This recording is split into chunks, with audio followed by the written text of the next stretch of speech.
All right.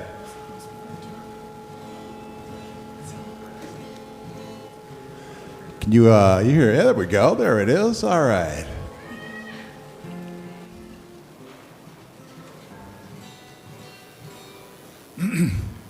So welcome.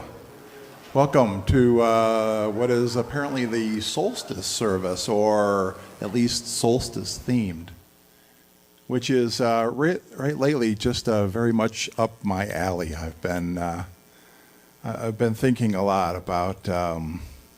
This is the first year that I have been retired. I've been retired for a whole year, and one gets a chance to look at other other things. I was kind of a working fool, I guess.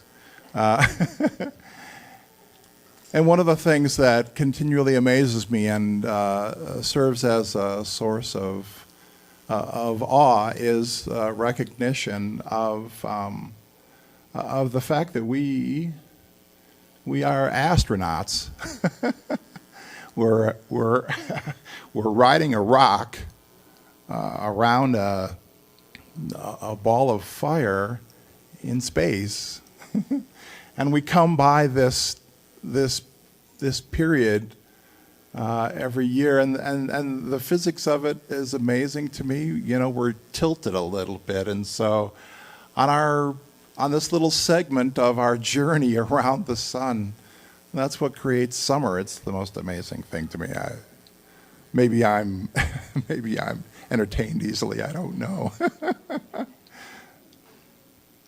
Anyway, so I tried to pick out a couple of songs that make sense to where I am in the summer, and it starts out. The summer always starts out with a hope.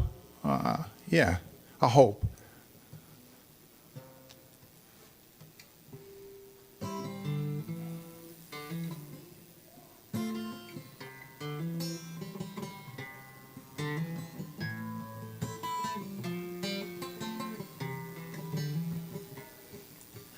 People, get ready. There's a train a-comin'. Don't need no baggage. You just get on board. All you need is faith to hear the diesels humming. Don't need no ticket. You just thank the Lord. People, get ready for the train to Jordan. It's picking up passengers from coast to coast. Faith is the key, opens the doors to boredom. Hope for among those who love the most.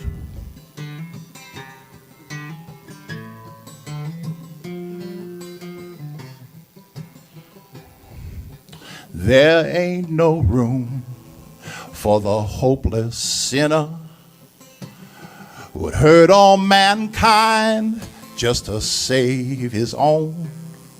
Have pity on those whose chances grow thinner. There ain't no hiding place from kingdom's throne. So people, get ready.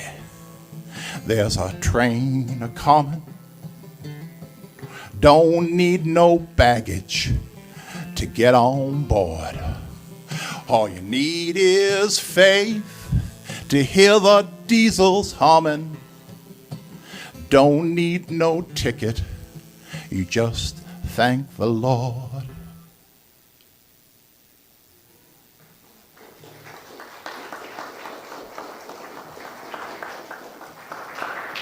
Thank you, David. Come, come, whoever you are. You are welcome here. No matter your age, your size, the color of your eyes, your skin, your hair, you are welcome here. Whether you believe in God all of the time, some of the time, or none of the time, you are welcome here. You are welcome here whether you love the sun in the summer or whether you like to hide in the shade. This is a community of open minds, loving hearts, and willing hands here at South Valley Unitarian Universalist Society. Good morning and welcome. My name is Caitlin. My pronouns are she and her. I am a 30-something-year-old woman in a sunny yellow top this morning, and it's my privilege to be your worship associate this morning. We have a couple of announcements. The most important one is if you do not get the happenings email, you should get it, because that is how you will know everything during the summer. The second most important one is we are doing a food drive for the food bank all through July, and it is the currently empty table in the back. And I'm really hoping next time I see it, it won't be empty, but it's okay if you didn't know about the food drive this morning. And there will be more details about that in the happenings email.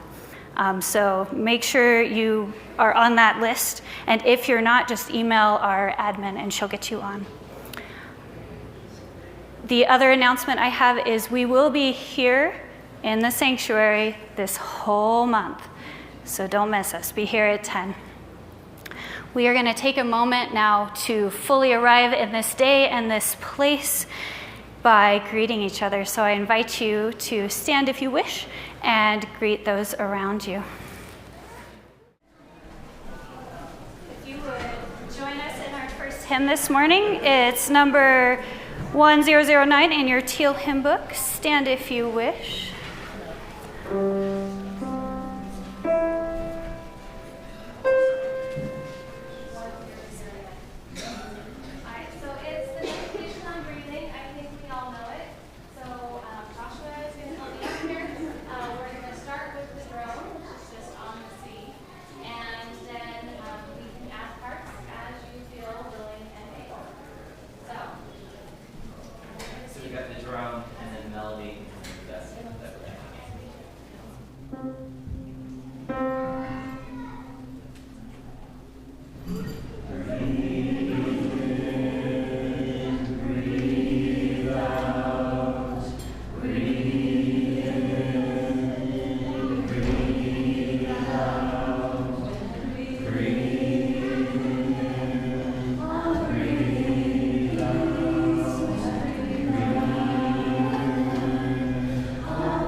My name is Cortney Bouldin. My pronouns are he, him.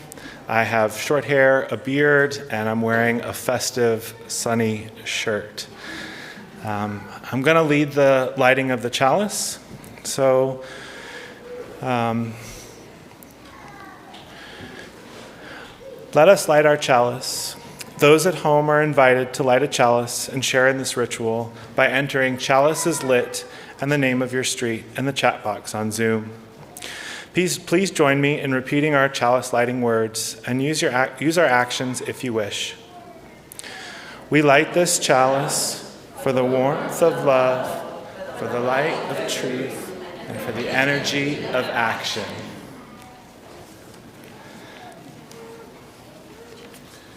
Yeah. So all those who are young and young at heart, please come forward for the time for all ages. If you would like, I've got cushions. You can come grab one.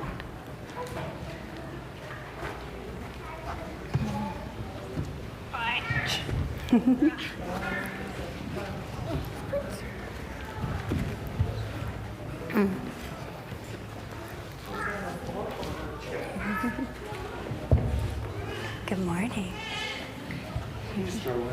Absolutely.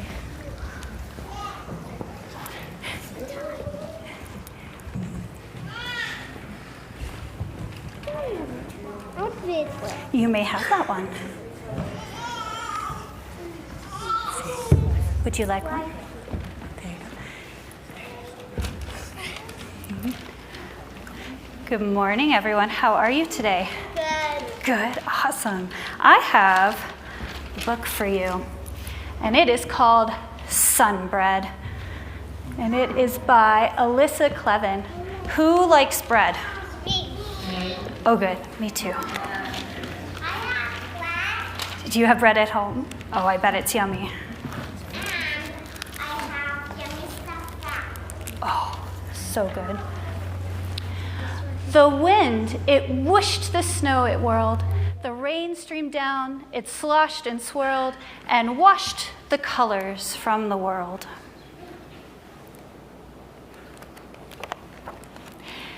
Bare trees shook like chilly bones, and children grumbled in their homes. Birds and beasts all wished the sun would show its golden face again.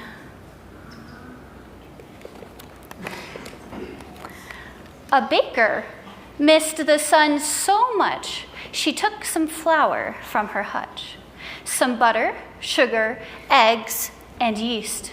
She said, "I'll bake a sunny feast. Because the real sun likes to hide, I'll make my own small sun inside." She kneaded bread dough rich and gold, glossy, springy, smooth to hold. She shaped a bread so round and grand, it seemed the sun shone in her hands. Perhaps the baker's loving touch helped her sun bread grow so much. Perhaps it was the yeast or flour. Something gave that sun bread power. It rose and rose and rose and rose. A smell from heaven filled the nose of every chilly child and dog, every porcupine and hog. They saw that good bread rise and shine and stopped their grumbles, groans, and whines. "The baker's made a sun," they cried. The baker let them all inside and filled them up from toe to head with puffy, hot, delicious bread. Bread so brilliant, bright, and sunny, summer seemed to fill their tummies. Bread so fluffy and so fine, they felt themselves begin to shine. And then, surprise, began to rise, to float and flutter, flap and fly, light as kites into the sky. And down again, to dance and sing. They all joined hands and hooves and wings and praised the joy good bread can bring. They made a sound so sweet and deep. The real sun woke up from its sleep. It burst out through the lumpy clouds and streamed down on the startled crowd. "The sun is here," they gave a cheer. "It wants some bread," the baker said. So everyone threw bits of bread, chunks and hunks and crusty crumbs into the sky, up to the sun, who ate it up and beamed back down on every city, field, and town.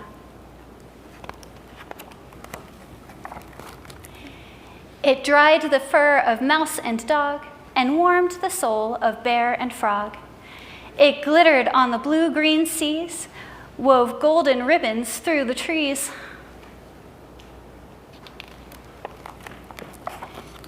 It painted colors on the day, melted all the snow away, and brought the shadows out to play.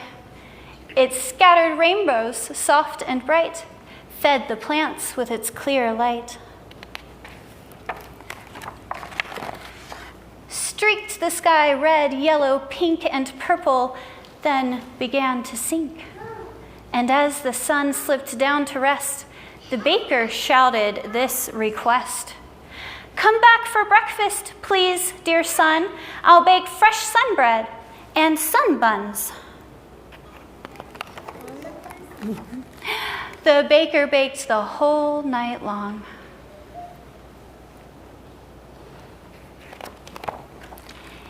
And then, hooray, at crack of dawn, the sun was back to spread its light like honey on each yummy bite, and dance around the world and sing of all the joy good bread can bring. And now, when it's cold and gray and dark and icy, guess who plays with flour, sugar, eggs, and yeast? Guess who bakes bread stars and beasts, bread birds and flowers, boats and towers, tons of buttery small suns which shine until the real one comes? The baker and her crew, that's who. The end. Let's see, do we have our RE volunteer? We do? Awesome. Good morning, I'm so happy to see you. We have something fun for the kids to do if you want to follow Miss Kim downstairs. If you would please put your cushions back for me.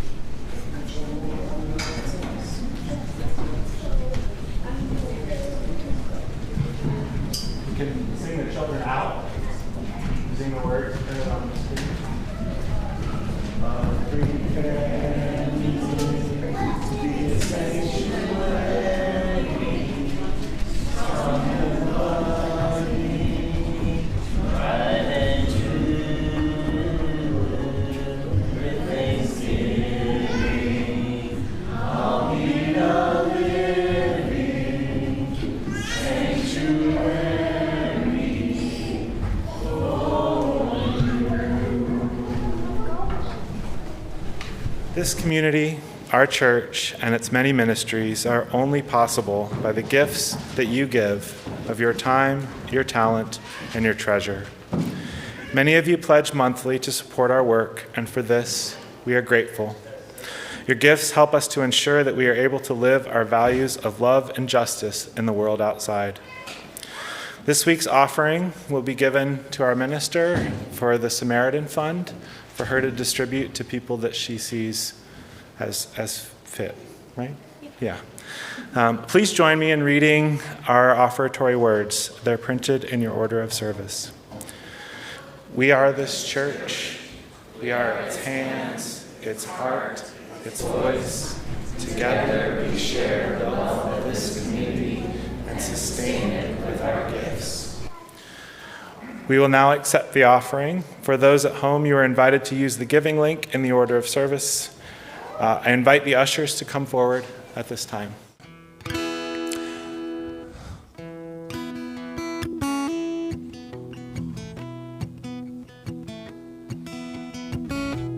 I can see clearly now the rain is gone. I can see all obstacles in my way. Yeah. Gone all the dark clouds that had me blind. Gonna be a bright, bright, sunshiny day. Gonna be a bright, bright, sunshiny day. You want to sing that with me? Will you sing that with me? All right. Gonna be a bright, bright, sunshiny day. Gonna be a bright, bright, sunshiny day. Nice. Yes, I can make it now. The pain is gone.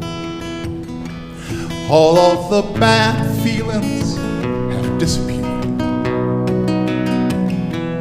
He is the rainbow I've been praying for. Here we go. Gonna be a bright, bright, sunshiny day.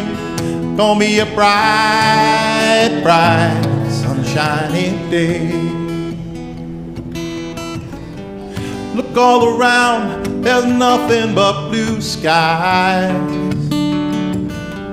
Look straight ahead, there's nothing but blue skies. Yes, I can make it now, the pain is gone. All of the bad feelings have disappeared. He is the rainbow I've been praying for. Here we go.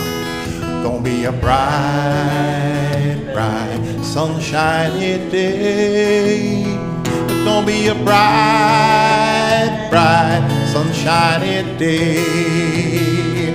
Gonna be a bright, bright, sunshiny day. Thank you.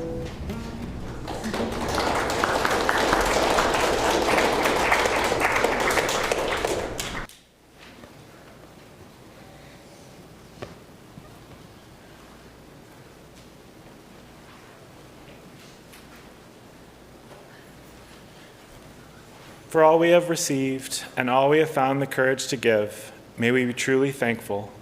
May these gifts be a blessing to South Valley and to the Samaritan Fund.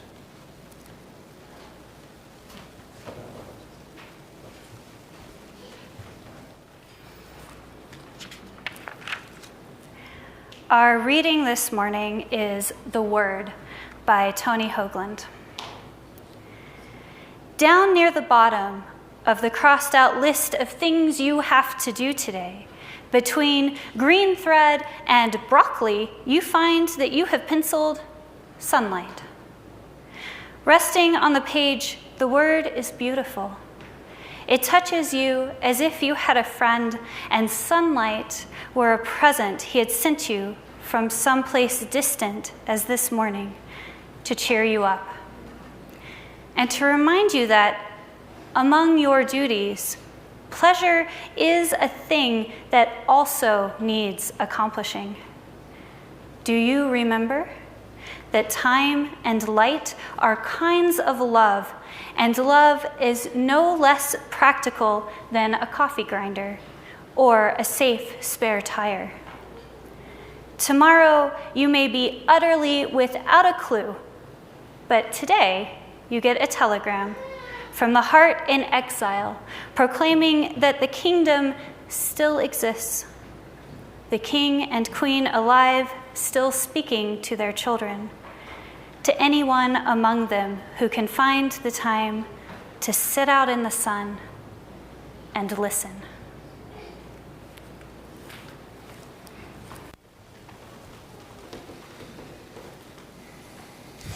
It's good to see all of you today.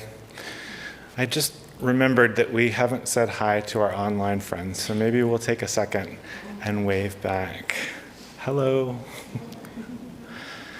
So I already said, my name is Courtney Bouldin, and I'm fairly new. So I want to pose the question to you. What am I doing here? This is a simple question with many answers. I'm going to try to give the easiest first and work out to something more complex. This is the first of our summer series. The worship team as a group will pick up services while our wonderful Reverend spends time away. Hopefully she'll be rejuvenating and tending to her garden. I can tell you from my limited experience as a worship associate that time away is its own kind of work. So it feels useful for us to pass the torch around for a few Sundays while it's summertime, and hopefully the living is easy. As a group, we have decided that this will be a summer of soul. Interpretation is left to the leader of the week, and while it is the first of the series, and it makes my knees shake a little, this is the closest that we have to a summer solstice meeting. I have a particular fondness for the summer solstice, and I think it is important, has been important for my spiritual development, is and has both. So I leapt at the chance to lead this service. Hopefully you've noticed that the vibe is more casual. So while we're not in the park, I can talk about rituals of the sun in appropriate attire.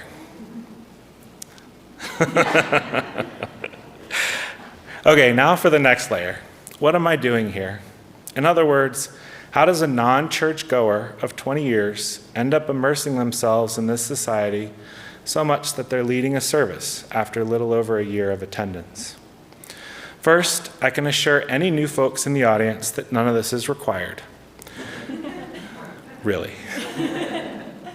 I'm here because it feels right. I didn't grow up in a faith tradition where lay-led services are normal, but this kind of contribution seems to work with my skill set and available time. I don't presume to have answers, so don't expect them from me. All I can do is provide one voice. Maybe you agree, more likely you don't, and that's okay. My hope is that if my perspective can't be valuable, hopefully it is unique.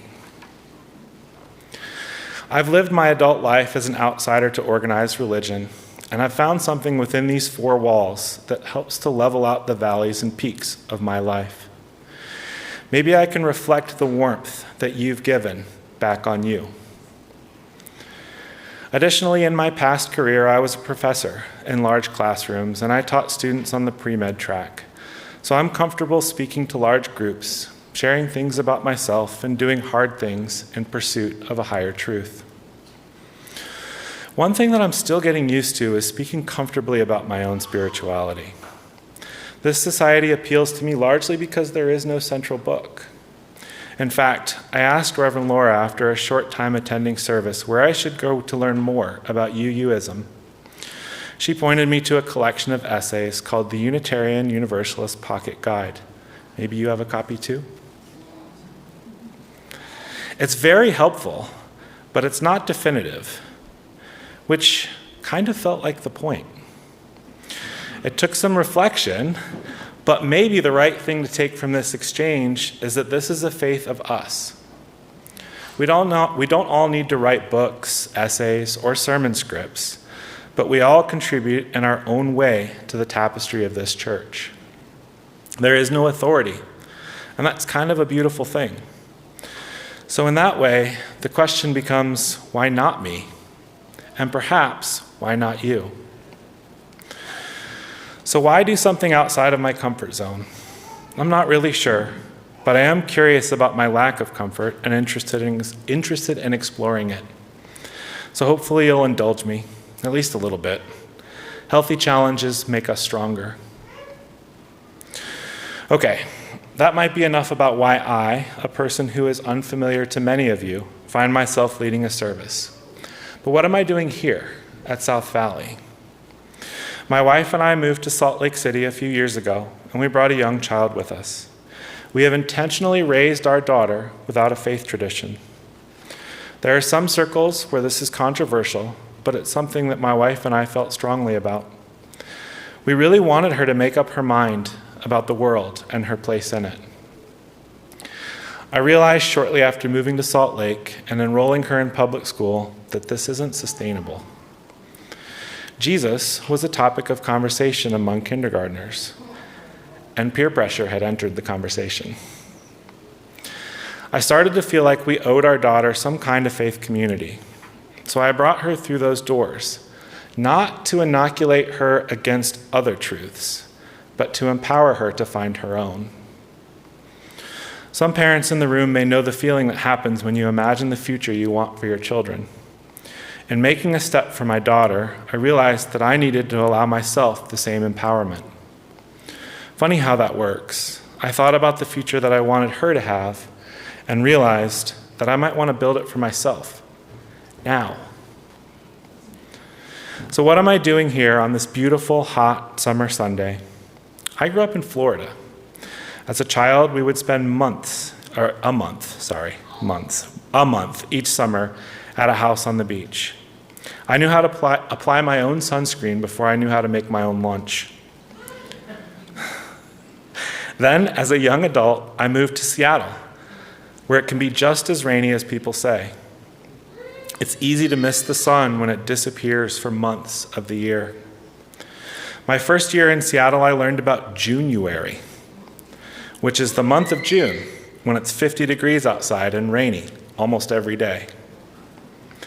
After a rainy October, a rainy November, December, January, February, March, April, and May, this can feel exhausting. And I hope to never experience it again.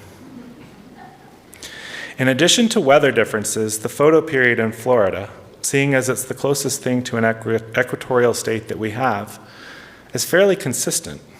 Maybe it's not surprising, but the sun is something that is taken for granted in the Sunshine State. The photo period in Seattle is unignorable. Seattle is on a similar latitude as Nova Scotia, and entering and leaving the workplace from darkness and to darkness is normal. In December, the sun rises around 8 a.m., and sets a little after 4 p.m. By contrast, the sun would rise at 5 a.m. and set after 9 p.m. in the summer. It's tangible. It's real. It makes a person long for the sun when it's not present, and it makes a person leave work to be outside when it is. It's also something that is much larger than me or anyone else. The change in the length of days existed before humans and will continue well after I'm gone. The plants and the animals know it as well as I do, and this feels powerful. Over a few years, observing the winter and summer solstice became a ritual. Then it became a celebration. Single step after single step, it grew. There were a number of years when my wife and I didn't exchange Christmas presents. Instead, we exchanged solstice presents. I'm not really a fan of religious labels, so I don't know if this makes me a pagan or not. I'm guessing this is probably not enough in and of itself. But the simplicity is very appealing. Long days to soak up the sun, spend time with friends in the park, long nights to sit by the fire, read, or enjoy a movie. The finish of one solstice marks the beginning of the journey to the next. It may seem hard to wish for shorter days, but as we are just now finishing up the frenetic early days of summer and feeling the heat of the shortest nights, it shouldn't be hard to agree that this condition is important, but not sustainable. Each solstice feels ephemeral, like the best gifts. Solstices remind me that I belong to things larger than myself. Living things recognize the occasion, and all people celebrate a solstice on the same day. I didn't know it when I went to my first solstice parade at the Fremont Fair, but I think that feeling was an important part of my journey to awakening. In retrospect, it's interesting how this has happened. Sol is Latin for sun, and stis is Latin for stand still. And the solstice is a time when the sun seems to stand still on the horizon.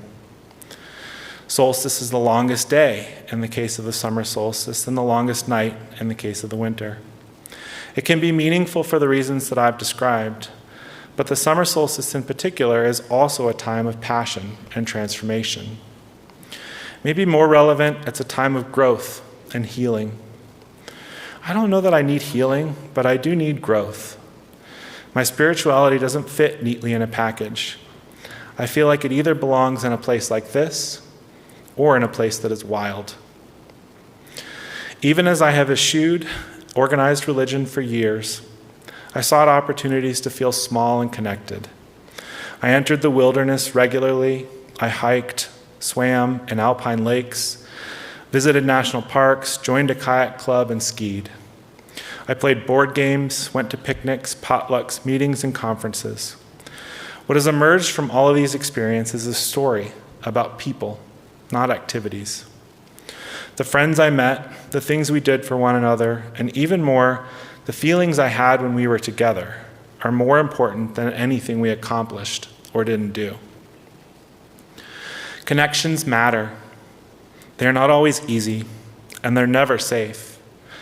But when I'm here with all of you, and I feel a power larger than myself, like so many solstices ago, I wonder, if my soul is a wanderer, then maybe this is a good place for it to stand still. So what am I doing here? Not really sure. But I like asking questions. Hey, can we walk together for a while? I expect the days will be getting shorter soon. I'd like to close out my time with a guided meditation to find a comfortable position for your body and feel your contact with the ground. Bring your attention to the steady rhythm of your breathing.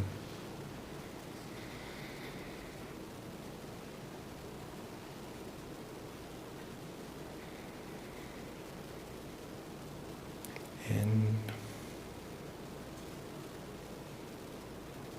out. Close your eyes if you would like, and breathe.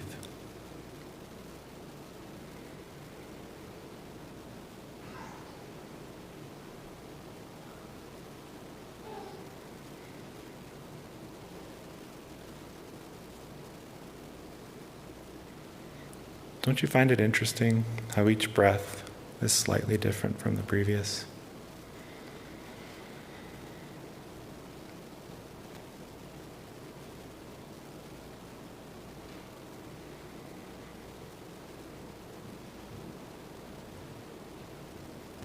Imagine it's a warm, sunny day that hasn't earned the term hot. Think about a path that you've walked. It can be anything, short, long, close to your house or far away, beautiful or dull. The important thing is that it's yours.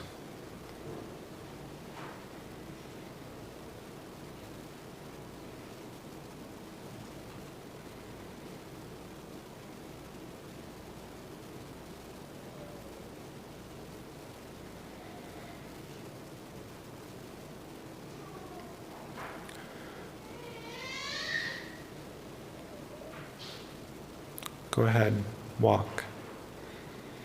Smell the dirt. Feel the sun.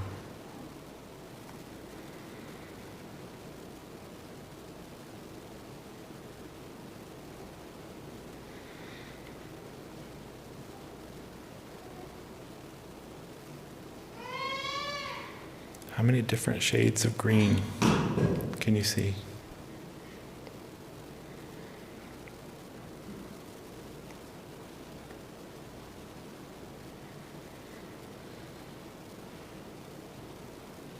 Can you feel the breeze that connects our paths?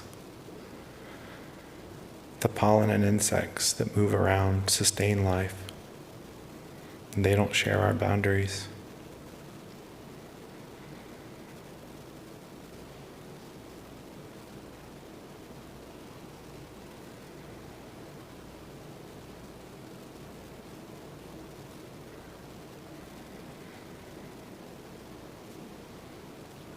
Now imagine the same path in late summer. How has it changed?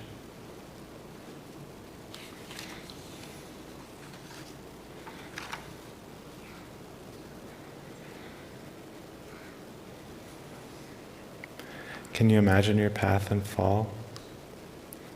What's different as winter approaches?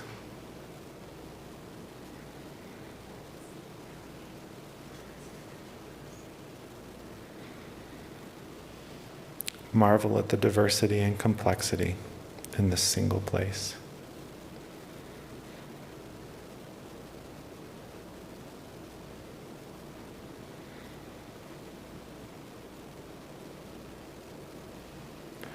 Now consider the many possible places. Is there anywhere more important to be than here, with the sun on your shoulders?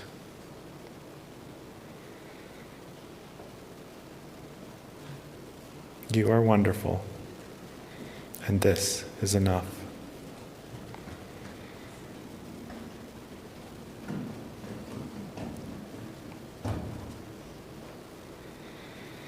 Breathe in.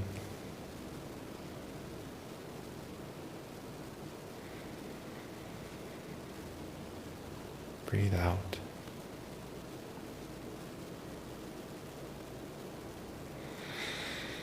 Come back.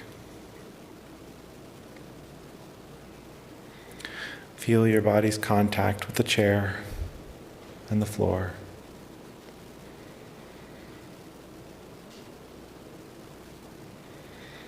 And slowly open your eyes.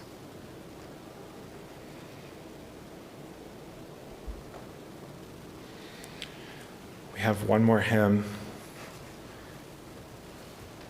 Hopefully you'll sing with me. So this is going to be When the Spirit Says Do, 1024.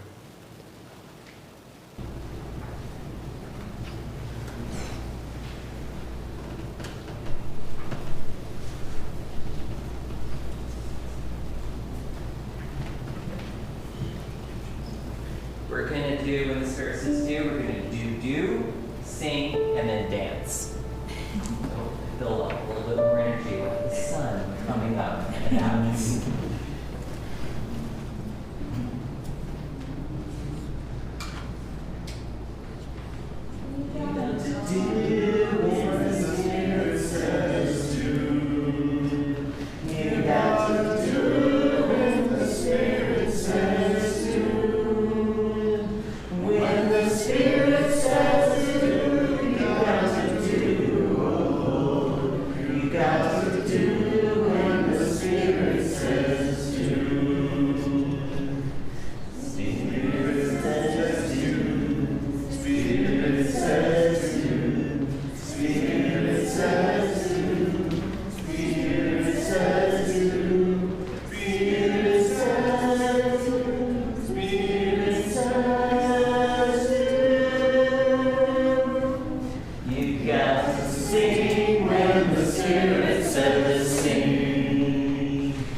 it is time to extinguish the chalice. If you would stand as you are willing and able in body, mind, or spirit, and say the chalice extinguishing words with me with our actions.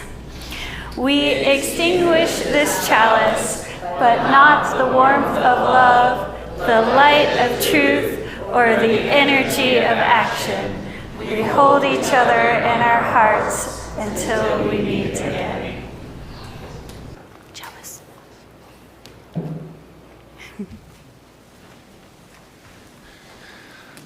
Summer is a time of bounty and abundance. The earth delights in a full expression of life, and so should we.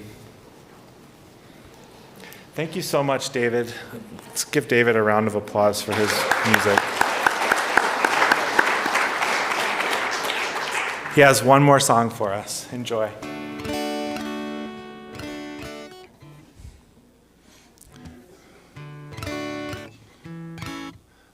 This place is a really wonderful place, especially for those, I'm not positive where he went.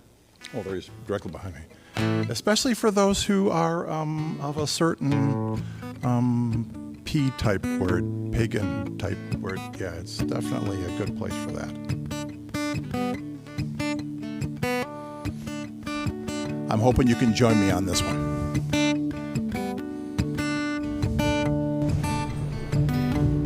Nibbling on sponge cake, watching the sun bathe. All of the tourists covered with oil, strumming my sixth string on my front porch swing. Smell those shrimps, they're beginning to boil. Wasted away again in Margaritaville. Nice. Searching for my lost shaker song. Some people claim that there's a woman to blame, but I don't. Well, it probably isn't my fault. Don't know the reason. I stayed here all season. Nothing to show but this brand new tattoo. It's a real beauty, a Mexican cutie. How it got there, I haven't a clue. Wasted away again in Margaritaville. Searching for my lost shaker of song. Some people claim that there's a woman to blame, but I know it's probably my fault. I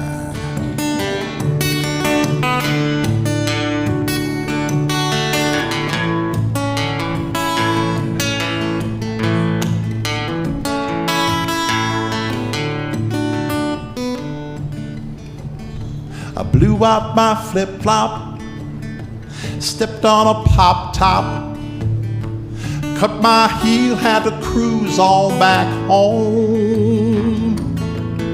But there's booze in the blender, and soon it will render that frozen concoction that helps me hang on. Wasted away again in Margaritaville. Searching for my lost shaker of song. Some people claim that there's a woman to blame, but I know it's most assuredly my fault. Have a great summer, folks.